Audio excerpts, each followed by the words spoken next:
Ladies and gentlemen, again, this is your partner in business and personal growth, FCPA John Mudanyi. I want to say a big welcome to you. Thank you for tuning into this channel today. We want to talk on a very, very nice topic. We continue our subject on relationships. How do you choose your partner? And today I'm here with Mama, and we're going to be talking about what ladies look for in a man whom they feel they can marry. Because, many times we think that just automatic. It's not an easy thing to identify that lady or that man out there that you want to spend the rest of your life with, that you want to say, this is my king, this is my queen. So, Mama, I want to welcome you to this this channel again. And today we'll be talking about how did you make a decision, arrive at the decision to choose the man to be husband. How did you think? I think it's not easy. I'm sure there were many people there that were looking, and different men must have been interested. How did you choose and say, this is the one I'll tell yes? Thank you. Karibu. Thank you so much. Yeah, I guess I'm happy to be here again. And you asked me an interesting question. How did I choose you? Because you're my partner. I think for me, growing up as a girl, I kind of had set up certain standards and things that I was looking for. And as I've told you before, I had a list that I had written down, the A to Z of what I was looking for in my husband to be. And each letter of the alphabet actually represented something. I guess we don't have to go that far. But what I know is that there are certain key things that were very, very important for me. And being a Christian, having been raised up as a strong Christian. What are some of these? You're saying A, B, to, okay. Okay, yeah, well, fine. I can go through the list if you want. But my A in that alphabet stood for age. I was thinking of someone who was about my age, slightly older, slightly younger, but just basically around my age, not very far apart. I was not thinking of somebody who's 10 years older than me. I was thinking of somebody that we can flow together age-wise, that we are not far apart. B would be more relevant for ladies, beauty, but definitely I was thinking of somebody who is not ugly. I did not want, honestly, I did not want an ugly husband. Yeah, so that is what B stood for. Thank you. That gives me some handsome. C is for character. I wanted somebody of good character. Of course, I was in the university at that time, and I was looking around, and there are people who definitely do not have good character. I wanted somebody of good character. D stood for domestic. I was thinking of looking at the person. I'm like, can this person fit in a domestic situation? How would this person be in a home environment? Thinking a lot about the domestic. E is for education. I wanted somebody who was at least my level of education at a minimum, or better than myself. I really didn't want somebody that I'm so much going to tower over them in terms of education. So I was looking for somebody who at least university and above, because I knew I had cut my standard. I knew how far I wanted to go in life. And so I was looking for somebody who had education, who already was in the university. And of course, sky is the limit. Once you're at that level, you can decide how far you go. And so my list goes on and on. I don't know if you want No, we can't go all the way. But yes, But how I want it to goes. ask you a question. When you talk about character, character is a very diverse thing. What did you have in mind that then as a young girl, you are in your 20s, and you're saying you want somebody who's got character? What did you have in mind? What was going to make you make that judgment? They're just people who are bad-mannered, people with bad character, people who you talk to and just throw words at you and talk badly and maybe go gossiping all around and talking negative about you, or just have a bad character even in the environment where they live. If you go and ask for that person, people have a negative attitude because that person does not behave well, does not conduct himself well. I wanted somebody who has good character, somebody of integrity, somebody who has some good social standing in the community. Yeah. Okay, Yes. that's good.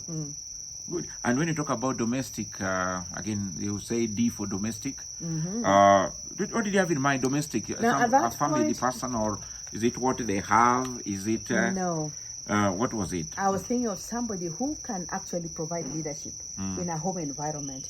Because if I'm going to marry this person, knowing the background that I came from, and also knowing that I'm a Christian, I knew that that man should be a leader, and I should work with him, and I should respect him. So I want somebody who has it in terms of gravitas, in terms of presence, in terms of leadership. Somebody who, in a domestic environment, sits as the head of the home. And actually, anyone coming there does not start asking for, where is the head of this home? It is obvious. It is there. You are sitting in that home, provides domestic presence of a leader. So you wanted a leader, but yes. you know, most ladies say nowadays that people are equal. Anybody can be, and you could be coming from the traditional African woman where the man was the head and the woman was behind. Do you think that's still relevant today, or should a man still be taken like that, or people are equal? I guess I'm from that old tradition who believes that, and also from my Christian background, I know there is some God-ordained way in which the family runs. And I know that where there is a man and a wife, the man is the head and the wife is not really the foot, the wife is the neck. And somehow you work together, and very well you understand one another and you work together, so that you're not fighting for one position of leadership when they're actually, perhaps the neck is a better position because it will turn the head without the head really thinking about it. Yeah, so I guess that's what I think. The man should have his place as the head of the family. And then I come in, and apparently I just fit in well. I don't feel like we're struggling for power, struggling for who must do what. I know my position, and you know your position, and it just works well. Yeah, so sorry I'm from that older generation, but I think it works well, and I also think that that's a God-ordained way of doing it.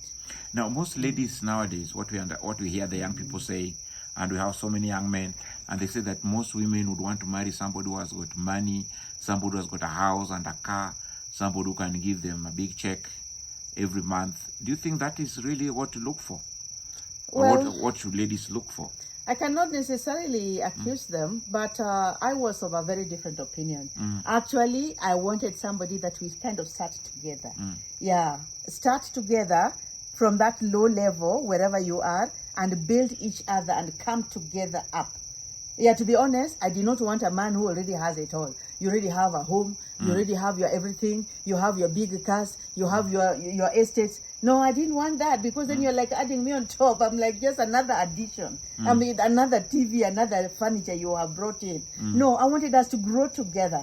So actually, just the way we started, from a very humble level, in a servant quarter, you know, having really nothing, barely anything. And we grew up together to where we have come. I thought that's what I wanted. But I know now the younger generation are slightly different. They are perhaps looking for somebody who already has it, who's already stable. Maybe because it gives them a little bit of feeling of security that this person has everything. So what's your advice to the young ladies out there? They are in their 20s, or they're in their 30s, or they want to get a husband. What you now, having been a girl, gone through the espousing period, and you got married, and you've been married for several years now, what is your advice to a young lady out there? What makes them, should they get married, and what should they be looking for? Yeah, I don't think, and I wish that all the young ladies could get married, because it's a good thing. Living your life together, you have a companion, you share your life, you do your things together, you grow together, you build yourself together, you watch your children grow together. I just think it's a good thing. And I would advise the young ladies, as opposed to looking for a man who already has it all, look for the potential in that man. So maybe he's still in the university, so he's not there yet in terms of property, but the potential is there, because if he has reached that far, he has the potential of getting where you want to get in terms of the property, in terms of the things that you have. So I think it is nice that you just get somebody with a potential, somebody responsible, somebody who is hardworking, somebody who is focused, somebody with a vision, somebody who is very clear about where he wants to go. To me, that is the kind of person that you need to think about. Okay. Yeah. You talked about some character and some qualities. Are there specific things that you think are very key in addition to what you've said?